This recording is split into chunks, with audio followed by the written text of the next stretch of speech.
Na, 14 mai astăzi. Vine la teren. După cum se vede, ieșit iarba, buruienile, tot ce înseamnă. Da, ce am făcut? N-am făcut de ceva vreme din asta videoclip ca să vadă ce am făcut. Tot ori a plouat, ori s-a întâmplat altceva. Da, aici o grămadă de scai, o minge a copiilor. Florile arată bine, uite și lacrimioarele. Trebuie numai să săpăm serios. Florile, uite, lavanda, un pic acoperită de scai, trebuie să venim mai des. Avem ce lucra. Vedem cum și cât supraviețuiesc. Da, aici teoretic ar trebui să fie ceva, dar nu se mai vede. Cred că aici era, nu că nu se mai vede, nu răsărit. Era porumb cu fasole și cu dovleac. În fine, gladiolele, astea au ieșit superb zic. Așa, acolo copiii se uită la desene că au început a fi morocănoști. Aici corcodușul, nu vine să cred că au crescut așa de mare și așa de repede. Astea, murile o dat floare și acum cresc mure. Uite așa. Aici, cred că e o cărălabă. Asta e coada calului, avem o grămadă de din asta. Așa, zmeură, ce-am zis, zmure mai înainte, da. Asta e zmeură, o grămadă. Aici, asta de aici, e laba gâștii, care am adus-o de la Miraș. S-a prins, bugă de bine. Așa, aici atât roată, cam toate astea arată bine. Sincer, asta e, cred că e ceva floarea soarelui, iară buruiene. Au ieșit și trifoiul, uite că în partea asta chiar a ieșit trifoiul. Mi-a mers sămănătoarea aia mai mult aici, ce-i drept. Între astea 4 bețe am pus vinete și ceva varză și conopidă, da. După cum se vede, aici nu mai este nimic, dar aici le-au mâncat ceva. Cred că au venit și căprioarele, că asta arată mestecată. Da, vinetele astea două au supraviețuit. Da, aici zmeura de jur împrejur arată bugă de bine. Aici măzărică și flori. Ia uite. Nici baiuri cu burenile n-avem. Vezi, dacă se pune aici, cum îi zice, bârnele astea de lemn, ca și un fel de pat înălțat, e ok. Da, patul înălțat aici, roșiile arată destul de bine, atâta că nu au crescut, dar n-arată rău. Și nici ardei aici. Și uite, și varza pare mai întreagă dacă e pus așa sus. Deci ar zice că ar trebui să facem mai multe paturi din astea ridicate. Dar e de lucru dacă le fac așa cu împletit. E de lucru o grămadă. Aici iarăși laba gâștii. Și aici murea nu pare să se fi prins.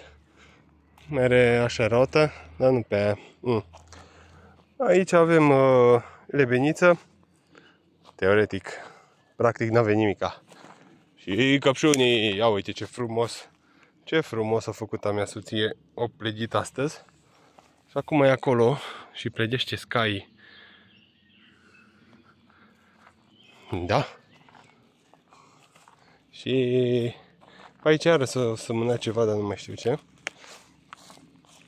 Aici, uite, am semănat porumb din ăsta colorat.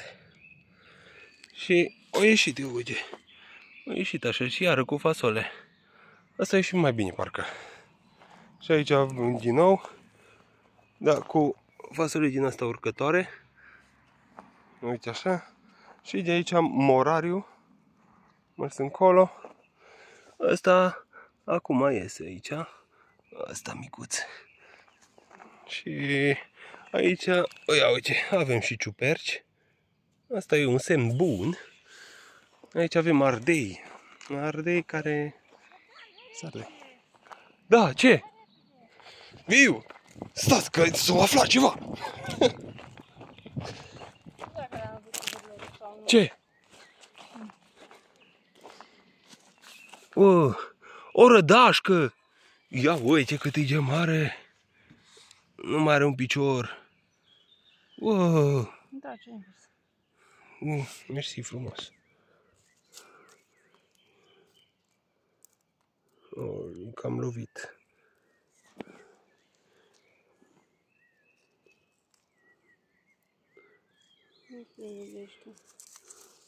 Păi nu știu cum se întâmplă.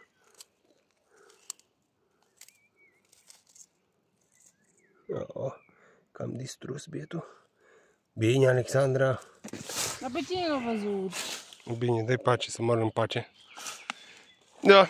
Ce faci, Alexandra? Să nu se chinuie. Da. Zi bună la lume. Bună lume. Da, și aici am fost cumpărat o vie de la Dedeman și am crezut că e moartă. Da, și-a revenit, remarcabil. Remarcabil. Da, uite aici scai. Uite cât îți gem frumoși. Mai că intră în floare. Țucă-i, tata. Da. Și mergem înapoi. Uite, uite grămada cum a scos Alexandra. Și aici. Uite cât e grămez. Trebuie să le ducem că ne distruge gazonul, dragă. Aici, din asta avem o grămadă. Asta e mentă din asta sălbatică. Bunica parcă o numea și camfor. E cam peste tot. Alături de Sky și coada calului. Avem din alea. Deci dacă trebuie la cineva, avem de dat. Bun, hai să continuăm aici cu straturile astea care le-a făcut Alexandra în una dintre zile. Aici e ceva salată. Salată creață. Aici și asta. Aici sunt numai câteva. Aici ai multe. Da. Văzut. Și aici iarăși cimbru. Da. Spanac. Nu vede ce e și. Iar măzăriche. Aici varză kale. Și iară salată. Și salata asta a ieșit. Uite, o pus Alexandra. Nu zic că trebuie să folosească tot pachetul pe cât are aici. Și asta e varză kale, uite. Nu arată tare bine. O vedeți ce ieșit și din aia. Aici avem iarăși o grămadă de Sky. O grămadă. Deși aici o scos Alexandra. Să vede unde o scos. Unde a făcut damage-ul. Vedea om. Na, bun. Aici ne-a fost dată vecina niște dovlecei să-i transplantăm, că i-a fost scoasă, că o fost pe adeși. Și am săpat vreo 10 gropi aici. Au rezistat ăștia, ăsta și atât. Am crezut că încă una, dar numai aia. Na, bun. Cam asta e cu plantele. Aici mai trebuie să descoperim niște chestii, că vedem dacă a ieșit ceva bine, dacă nu, asta este. Trecem și cosim frumos acolo. Bun, da, a rămas un singur copil. Ionuț, nu. Uite acolo. Da, ăștia e salcămul care l-am luat din pădure. Am început să dau scoarța jos. Și ăsta e cel mai gros dintre ei. Teoretic ăsta ar trebui să... Cred că o să-l crap numai în două. Se vede aici că a fost destul de afectat, aproape uscat. Pe toată lungimea și pe partea cealaltă. Și s-a fost înclinată foarte tare. Asta e pe jumătate făcut. Și mai am și ăla. Deci cu 4 ar trebui să fie bine.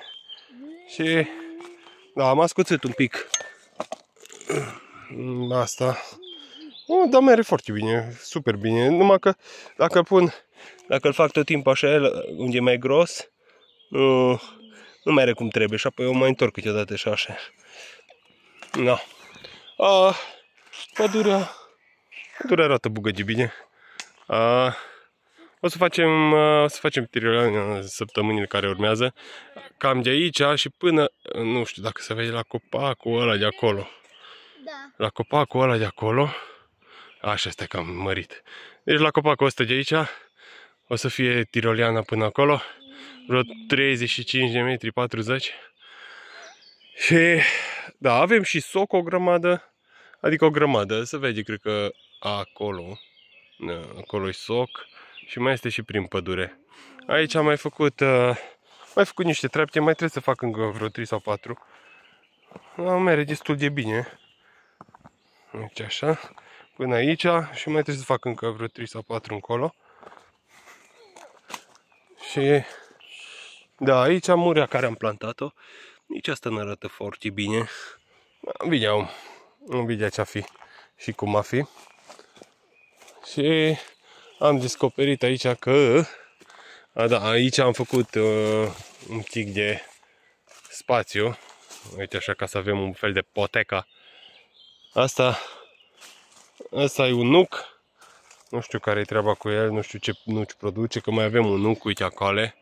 Ăsta e tare subțirel și nuci pe el nema. În fine, poate că arată destul de bine, deși a fost destul de greu să le bag pe toate astea la o parte. În fine, vom vedea cum am avansat pe aici. Miroase tare bine a soc, uite și aici este unul.